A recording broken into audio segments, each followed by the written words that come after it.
Hello coders, welcome to another video on coding chemist. आज के इस वीडियो में हम देखने वाले हैं फंक्शन का एक और न्यू टॉपिक जो कि है डिफ़ॉल्ट पैरामीटर्स इन फंक्शन। ना डिफ़ॉल्ट पैरामीटर्स क्या होते हैं, तो इसको समझने से पहले अगर आपने मेरे प्रीवियस वीडियोस जो कि पैरामीटर्स पे थे, रिटर्न टाइप पे थे एंड स्कोप ऑफ वेरिएबल्स पे थे, वो सारे वीडियोस अगर आपने नहीं देखे हैं सो प्लीज़ आप उन्हें वॉच कर लीजिए, बिकॉज वो आपको आगे आने वाले कॉन्सेप्ट्स में यूज़ आ रहे होंगे। एंड इस वीडियो के बाद कुछ वीडियोस में हम रिकर्जन डिस्कस कर रहे होंगे जिसमें हमारे सारे ही प्रीवियस कॉन्सेप्ट अच्छे से डिस्कस हो रहे होंगे।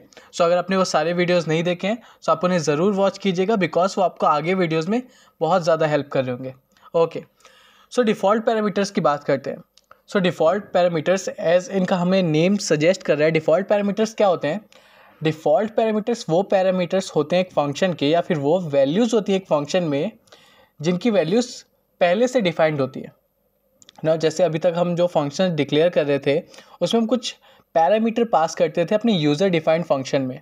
For example a comma b ना, उनकी जो वैल्यूज़ है हम उस फंक्शन को कॉल करते वक्त वो वैल्यूज़ एक्सप्लिसिटली और सेपरेटली उसमें पास करते थे। ओके ना, डिफ़ॉल्ट पैरामीटर्स के केस में क्या होता है? डिफ़ॉल्ट पैरामीटर्स के केस में अगर आप कोई वैल्यू पास नहीं करते हैं सो बाय डिफ़ॉल्ट आपने फंक्शन डिक्लेरेशन के वक्त जो वैल्यू उस फंक्शन को प्रोवाइड की है वो उसे एज अ पैरामीटर कंसिडर कर लेगा। अदरवाइज़ अगर आपने कोई वैल्यू प्रोवाइड की है सो वो वैल्यू डिफ़ॉल्ट वैल्यू पे ओवरराइट हो जाएगी। इसे और बेटर समझने के लिए हम एक एग्जांपल लेते हैं। फॉर एग्जांपल हम यहाँ पे एक फंक्शन बना लेते हैं डेफ ऐड। ओके, सो हमने यहाँ पे ऐड नाम का एक फंक्शन बना लिया है। तो ये ऐड नाम का फंक्शन क्या करेगा? दो पैरामीटर्स लेगा, जैसा अभी तक हम करते हैं a comma b.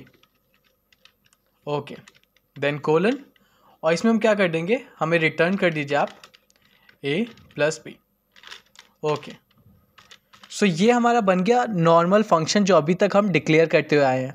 Okay, so difference क्या है डिफ़ॉल्ट पैरामीटर्स में? ये तो हमारे नॉर्मल पैरामीटर्स हो गए, इन्हें हम एक्सप्लिसिटली पास कर देते हैं।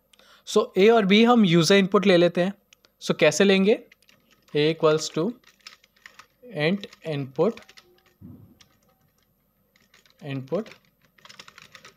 Enter any value.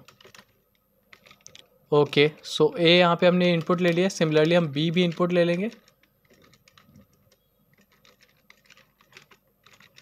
Enter any value. सो हमने यहाँ पे अपने दोनों a और b की वैल्यू इनपुट ले लिया यूज़र से। ना इसे सिमिलरली हम फंक्शन के थ्रू कॉल कर देंगे।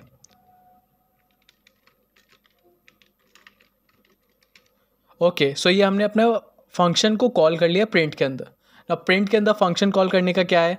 सो ये मैंने अपने प्रीवियस वीडियो में डिस्कस किया है जिसमें हमने रिटर्न के ऊपर बात की है कि जब भी हम किसी फंक्शन में रिटर्न यूज़ करते हैं सो फंक्शन कॉलिंग के टाइम उसकी रिटर्न वैल्यू से वो फंक्शन रिप्लेस हो जाता है। दैट मीन्स यहाँ पे जब मैं print add a comma b लिख रहा हूँ सो वो रिप्लेस हो जाएगा a प्लस बी से, यानी जो भी उसकी वैल्यू है वो हमारा प्रिंट स्टेटमेंट कंसिडर करेगा, वो उसके लिए पैरामीटर बन जाएगी एंड वो हमारे आउटपुट विंडो में आउटपुट हो जाएगी। ओके, सो ये तो बन गया हमारा फंक्शन। नाउ व्हाट इफ़ आपको पता है कि आपके फंक्शन में कोई एक वैल्यू हमेशा कॉमन रहने वाली है या फिर सेम रहने वाली है। सो उसे बार बार एक्सप्लिसिटली यूज़र से इनपुट लेके पास करने से के बजाय हम यूज़ कर सकते हैं फंक्शन के एक कॉन्सेप्ट का जिसे हम बोलते हैं डिफ़ॉल्ट पैरामीटर। सो इसमें हम क्या कर रहे होंगे, जैसे यहाँ पे हमने क्या किया, फंक्शन डिफाइन, यहाँ पे हमने किया अपना function define. So function definition के टाइम आप एक पैरामीटर में वैल्यू असाइन कर सकते हैं। फॉर एग्जांपल मैं b को यहाँ पे वैल्यू दे दूंगा 10। ओके, सो अब इस कोड को एक बार एग्जीक्यूट करके देखते हैं। सो यहाँ पे मैंने इस कोड को किया रन ना। सबसे पहले मुझे फर्स्ट वैल्यू डालनी है। सो फॉर एग्जांपल मैं यहाँ पे डालूंगा 3, सेकेंड वैल्यू भी 3। सो मेरा आउटपुट आ गया 6 ना। अब आप बोल रहे होंगे कि यहाँ पे तो हमने b की वैल्यू 10 दी है एंड जब हम यहाँ पे 3,3 एंटर कर रहे हैं तो आउटपुट हमें 6 मिल रहा है, ऐसा क्यों? सो आपको इस चीज़ को ध्यान से समझना होगा, वो एक्चुअली डिफ़ॉल्ट पैरामीटर है। सो जैसा कि मैंने आपको वीडियो के स्टार्टिंग में बताया, डिफ़ॉल्ट पैरामीटर कब वर्क में आता है? जब आप एक्सप्लिसिटली कोई भी वैल्यू प्रोवाइड नहीं करते हैं।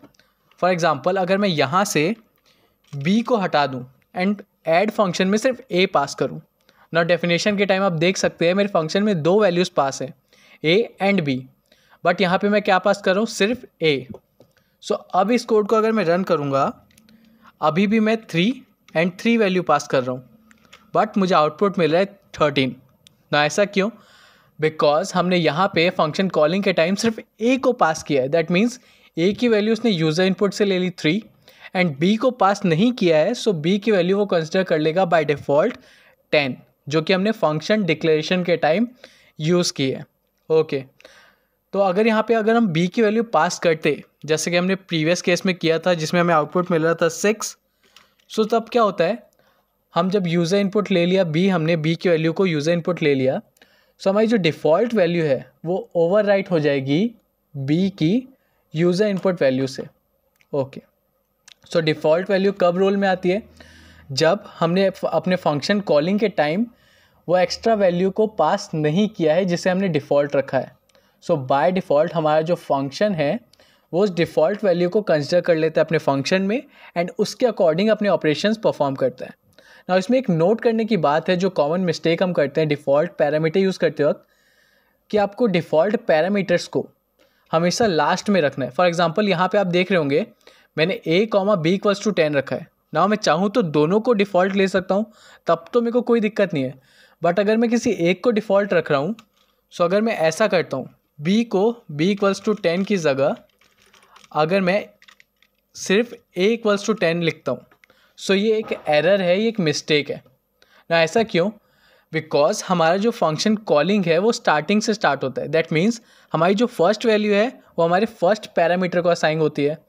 सो जब मैं इस फंक्शन को कॉल करूँगा, सो अगर मैं सिर्फ एक वैल्यू पास करता हूँ, सो वो एक वैल्यू को डिफ़ॉल्ट पे ओवरराइट कर देगा एंड हमारे b के पास कोई वैल्यू ही नहीं जाएगी।